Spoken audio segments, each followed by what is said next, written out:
এই সিজনে নিজেদের প্রথম সাইনিং করলো Real Madrid. Netherland fullback Denzel ডামফ্রিজকে ইন্টার মিলান থেকে 20 মিলিয়ন ইউরো দিয়ে সাইন করলো মাদ্রিদ জায়ান্টরা। এই সিজনের শেষ দিক হতেই বোঝা যাচ্ছিল নতুন সিজনে ব্যাকলাইনকে শক্তিশালী করার দিকেই ফোকাস করবে মাদ্রিদ বোর্ড, এবং তারই শুরুটা তারা করলো ডাচ এই রাইট ব্যাককে সাইন করে। ইন্টার মিলান থেকে এই ফুল ব্যাককে সাইন করতে বেশি নেগোসিয়েশনও করতে হয়নি মাদ্রিদকে, কারণ ডামফ্রিজের কন্ট্রাক্টে ছিল 20 মিলিয়ন ইউরো রিলিজ ক্লজ, এবং সিরিয়ার বাইরের কোনো ক্লাব চাইলেই এই রিলিজ ক্লজ পে করে এই ডিফেন্ডারকে দলে আনতে পারবে। এবং ঠিক এমনটাই করে রিয়াল মাদ্রিদ, মাত্র 20 মিলিয়ন ইউরো পে করে এই সিজনের নিজেদের প্রথম সাইনিংটি করে ফেলে তারা।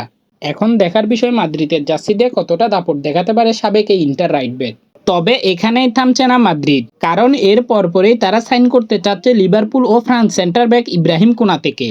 এই সিজনে লিভারপুলের সাথে কন্ট্রাক্ট শেষ হয় কোনাতের, তাই বর্তমানে সে ফ্রি এজেন্ট। এখন যে কোনো দল চাইলেই তাকে ফ্রিতে দলে বেরাতে পারবে। তবে যে কোনো দল তাকে ফ্রিতে দলে বেরাতে পারলেও কোনাতে চায় রিয়াল মাদ্রিদে যেতে, তাই তো সে গত বছর থেকে লিভারপুলের নতুন কন্ট্রাক্ট সাইন করেনি। অন্যদিকে মাদ্রিদও চায় কোনা থেকে দলে বেরাতে, কারণ তারা চায় নতুন সিজনে তাদের সেন্টার ব্যাক পজিশন আরও স্ট্রং করতে।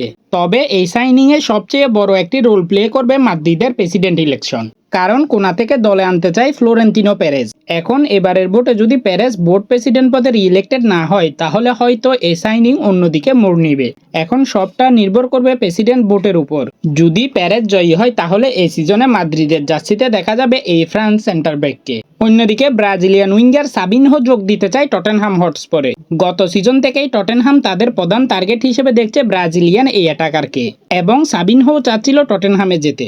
তবে লাস্ট মোমেন্টে এসে এই ডিল ফেল করে এবং ম্যান সিটিতে নতুন কন্ট্রাক্ট সাইন করে ফেলে এই উইঙ্গার। তবে গত সিজনে যথেষ্ট গেম টাইম না পাওয়ার পর আবারও সিটি ছাড়তে চাচ্ছে ব্রাজিলিয়ান এই তারকা, এবং এবার ম্যান সিটিও তাকে সেল করতে চায়। এখন দেখা যাক ফাইনালি সব জল্পনা কল্পনা মিটিয়ে সাবিনহো যেতে পারে কিনা টটেনহামে।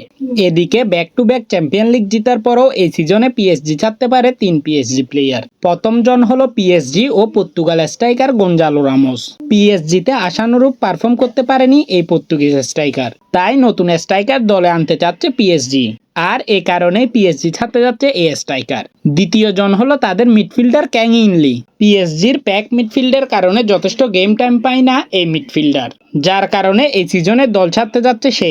শোনা যাচ্ছে অ্যাটলেটিকো মাদ্রিদ দলে আনতে ইন্টারেস্টেড কোরিয়ান এই মিডফিল্ডারকে।